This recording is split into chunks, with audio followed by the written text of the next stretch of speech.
Usually here we do a lot of body architecture, 3D design, computational design type of workflows. Today's video is not going to be on that, but we're going to go over InDesign, which will give you a lot of helpful tips for putting together portfolios, documents, and things of that nature. So I have a couple tips that I want to explain within InDesign that'll help you make your documents as best as they can be. So opening up InDesign for the first time, I have this document here.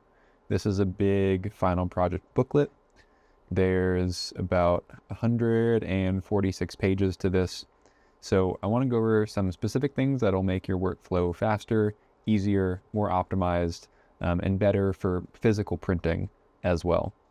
So the first thing that I always like to do is put this into advanced mode instead of essentials. We have a lot more tools here that'll be really helpful for the booklet creation. And today I want to explain, we're going over booklets themselves and how to print those. So once we're in advanced mode, we can take a look at text boxes and images to start with. The first thing I want to look at is text boxes themselves. There's a lot of helpful tools that we can use when working with text box that might not be completely obvious when looking at them for the first time. So when you create a text box and have text in it, the first thing I want to look at is using paragraph or character styles to control your text style throughout the entire document. So if we look over on the right here, I have two of these options pulled out, paragraph and character styles. If you need to find these or anything else I have in this panel over here, you can find them in Window and you can bring them out and dock them on the right-hand side over here. So they're useful and available to you. So for this, I'm just going to keep it simple and look at character styles, but the things I describe with character can be inferred with paragraph as well, and they kind of work in similar ways. So we'll notice here with the character styles, when I select this text, we can see that this is pulling up my body script here. If we look at the title, now we're looking at the header. Now each of these have their own settings to them, and I have this text down here as well, a description, body text, and each one has their own settings. So if I scroll to another page, we'll look at this text here, has that description, and this one has a description header applied to it. And this is throughout the entire document, everything is labeled like this. So if we ever wanted to update, say, this body text, we can go here to this panel, right click, and edit that, and it'll bring up all of the text settings that we might want to edit. So if we want to take it out of Garamond and put it in a different kind of font, say Futura, we could select that, hit OK, and it'll update that on this page, and it'll update that on every other page as well. So let's find another page that uses it. Here's one. So now this style has been applied to all of the pages that it exists on, which is probably over 20 pages in this document, at least, with text boxes that have this body on it. And if we Command Z, we can just go back to Garamond from before. There we are. So we can do this with anything. We can do this with the header as well. Come edit, and maybe we want to change the size this time. So we'll go up to 36 for the title. We'll hit OK. That'll update it. It is now disappeared, but we can see it's changed in other places as well. So now at this point, let's take a look at these boxes here. We don't need that. Let's take a look at the text boxes themselves. So if we hit W on the keyboard, we can come back to this preview where we can see the layout of the scene. And with this text box, I made the text too large to fit in this text box, and it's now disappeared. And we can notice that on this text box, there's a little red square with a plus sign in it, telling us that some things have ran over the limit of our box. So they're now outside the bounds of the box. On this text box, we don't have one because all the text here is within the box. Now, if I was to make this box shorter, to cut off that last line, we can see we now get this button again, this little red plus. If we go back, it goes away. So what is this telling us? It's telling us that the text is not in there. We could either make the text box bigger to include the text, or, and let's just back up to when the text actually fit. Now we're back to normal. The other thing you can use with this is if the text in the text box is cut off, we now are missing the other half of this text. We could extend the box, or we can actually click this plus button, which will give us an option here that's following our mouse, and we can set that down, and this will give us a second text box. And now this text box has the rest of the text in it. Let's just make it as large as possible until the red plus goes away. And now we have the rest of the text just in this box, and we can move this wherever we want to put it. Right now, this by default has some columns on it. So let's just take that off back to one column. And now we can place this wherever we want. So we can better organize our paragraphs like this. I could even have the rest of the text be in a different size. And even if I'm selecting text in one, this will roll over and I can select all the text in all of these connected boxes. So whenever you hit that plus sign, the next box will now connect to the first one, and you can do this as many times as you want. So that can be very helpful for organizing text if you don't want to keep it just in one single box. Okay, so on that, let's look at spell check as well in InDesign. So when we want to do spell check, we can come to edit at the top, down to spelling, and check spelling. And this will bring up a panel that'll look through our entire document top to bottom and check through all of the words to make sure the spelling is correct. So we can see here it's found the first word that's not in its dictionary, and it's going to ask you if you want to change this word to something that is in your dictionary. So it gives you some suggested options here, and you can click through, find the one you want, and you can change it, and then it'll go to the next word and check that, and so on and so forth. So we can either change it, or if we don't want to change it, we can skip. It'll go to the next word. And then say, here's my name.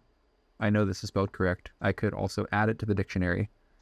And then next time it finds RJ, it's going to ignore it and not ask you to change it. So we can go through our entire document like this, looking at word after word, making sure it's spelled correctly. And basically that's it for spell check. So that'll help you out a lot. So now that we have spell check down, let's take a look at something simple like the page numbers here. So for setting page numbers in a document, it's pretty straightforward. And one thing you'll notice if you go to the Pages tab here is we can look at the master pages. So these are the pages that control all the other pages in your document. Right now, I just have an A master, but you could have an A, B, and C. And we can look at our pages here and notice that the pages have this little A in the corner showing us that the A master is applied to that spread. So if we double click on the A master, we can come in and see here. And I have these two boxes down here with an uppercase A. Basically, all these are the current page number. And the way to apply this is to add a text box on a master page. We can come to type at the top, and then we can insert a special character. In our case, we want a page number, so we can come to marker and set the current page number. We could also set the previous section marker, but most commonly we'll set the current page number. So clicking that will give us this uppercase A. We have that on both pages. So let's come back to the Pages tab and go back to one of our actual document pages, one of the ones that has the A master applied to it. So we'll double click there to open that up. And then we can see that we have that page number 7 there, 8, 9, 10, 11. So now all of our page numbers are set correctly. Little tip there. So before we actually go to print this document, we want to check to make sure that our text and our images are good to go for printing. So two boxes here on that note, we have the pre-flight panel and the info panel. Again, if you need either of these, we can come to Window and select on that panel, and that'll give us an info panel. We can dock it over here. So starting off with text boxes, let's look at this one. So if I make this text box too small for the text, some of the text will go away. We see we have an overflow warning, this little red plus sign. And then we can also see at the bottom here, we have one error with this little red icon. So we can hit that drop down, and we can also find our pre-flight panel here. So if we open that, we can see that we have this one error of text. I'm going to scroll down just a little bit to show the example here, but it says we have one overset text, we can come down, it says it's an overset text frame and it's on page 13. Good to know. We can also double click this error and it'll take us to page 13 and it'll show us which text frame is overset. So we can go and set this back to normal. So I'm just going to double click here. That'll make it full width. And now we can see we have a green light, no errors, good to go on the text. So that's going to work for all the text. So let's look at images now. And images, we're going to look at the info tab. So selecting this image, I'll pull up the info and we can see that it's showing us the type of the image is a JPEG. And then we have these two options and then the color space, which is an RGB. So looking at the actual and effective PPI, so what does this mean? Well, PPI is the pixels per inch of the image. So how many pixels you're going to see either on the screen or dots of ink on a page when you print it out. So the actual PPI of this image is telling me it's 72. So when this image was made, it was made with 72 DPI. Now, it's been scaled down drastically here onto this page, whatever the arbitrary page size is. The image itself, now that it's been scaled down, the effective PPI is going to be 1144 on the page. So it's got a much higher DPI than 72 because it's been scaled down so much. All those pixels, there's so many now on the screen. So what is this telling us? Well, the effective PPI, when you actually go to print, is now showing us that it's going to be super, super high resolution on the page. So let's take a look at some images that are even smaller here. So again, these are all made at 72, but now you can see scaled at this size. The Maya image here has an effective PPI of 900, ZBrush 300, Gravity Sketch at 5,000, so on and so forth. So all of these images have a very, very high effective PPI when you go to print. This image, 215, looks pretty good. I would say that when you're going to print, a good baseline would be an effective PPI of 150 or greater. 150 to 300 is a really good range to be in for images that look high quality on paper when you print. So it's good to check that and make sure that you're as close to 300 as possible to get the highest resolution on the page. So now that we've looked at the pre-flight panel and everything is good to go to print, we can go ahead and go through our printing settings now. So let's start with the basics of just exporting a PDF.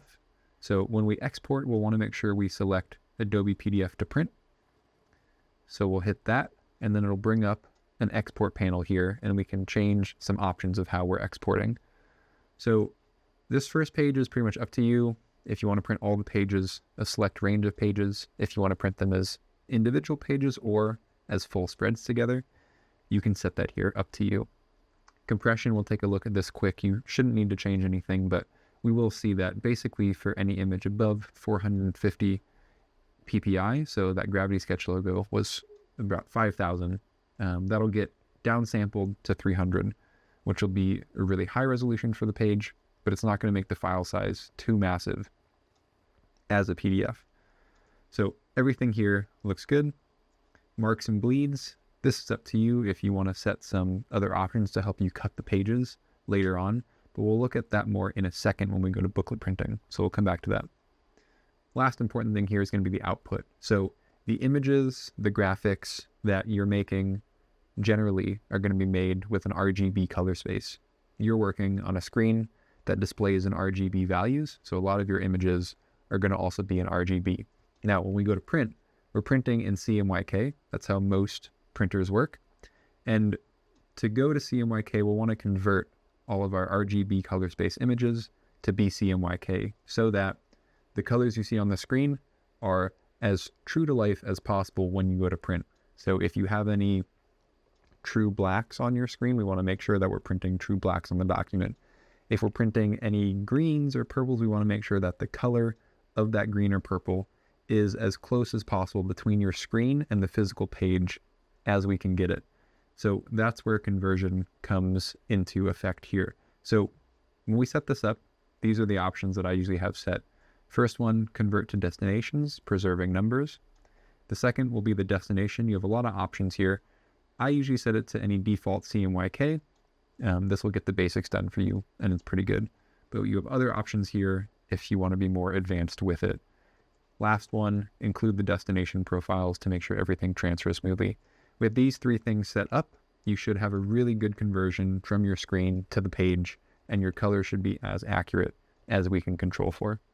So once you have this, you can go ahead and export, and this will give you a standard PDF of just all the pages in order. But say you want to print this for actual printing, and again, have 146 pages here. If we want to print this in a booklet, so any kind of magazine booklet style where you have the binding on the edge and the internal pages where the first page is on the same piece of paper as the last page. So this is all one piece of paper. And when we were printing normally, we were printing it page by page. So we'd print out page 1, then page 2.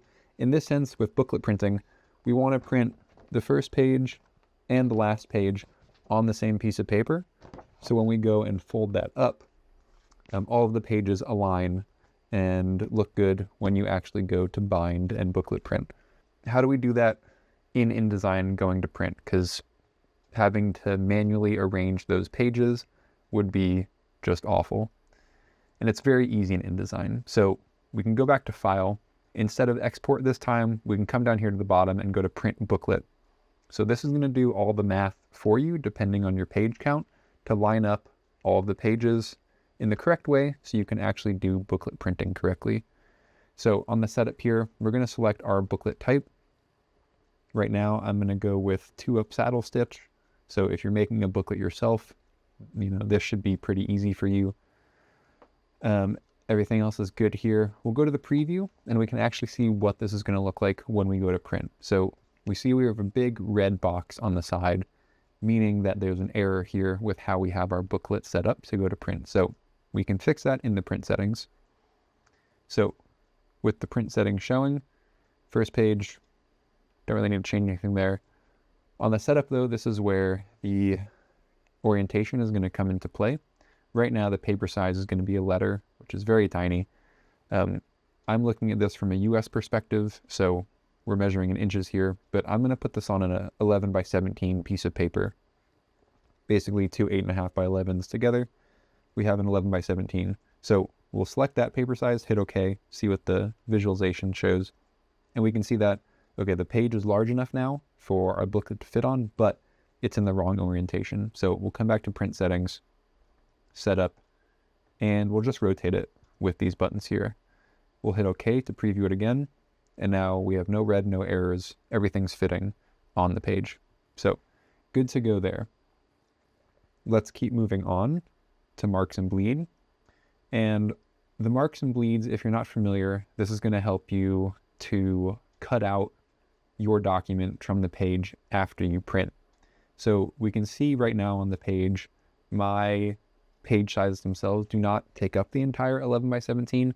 And also they have a margin between the page of the booklet and the piece of paper itself. So a lot of the printers you're using probably do not print full bleed. So having the color go all the way to the edge, it's probably printing with a little bit of a white margin, a white border around the edges of the paper. So a lot of the time you'll be printing and then you'll be cutting it to fit. So right now we can kind of see where the edges are on this black page, but on the white page, it's just going to print nothing there. So it's going to be hard to know exactly where to cut to get a good edge for your book. So that's where the marks and bleeds come into handy here. We can turn on just the simplest one is going to be the crop marks, and this is going to tell you where to cut. The rest, up to you if you want to look into and turn on any of these other mark bleed settings, but let's hit OK. And we'll see that it updates, and now it's giving us these tiny little black guidelines. So when we go to cut, we can line up the black line to black line and cut straight down that line. And that just makes it easy to cut once you're done printing. So that's good to have on. Last thing here is, again, looking at the color. And this is a little bit simpler than the other process we saw, but here we have the color going into CMYK, and everything else looks good. On this side, we'll come down to color management and just make sure, again, we're in the correct printer profile for the printer we're going to. So CMYK, all looks good here as well. So we'll hit OK, and now we should be good to print. So we can scroll through all of our pages and make sure that everything lines up as it should. And one last thing before we end off here, you will notice that the booklet on these first couple pages is showing a blank page next to it. So one last thing about booklet printing, you'll want to make sure that when you're setting up your page count, all the pages you have in your book, you want to make sure they're multiples of 4, at least in this 2-up configuration.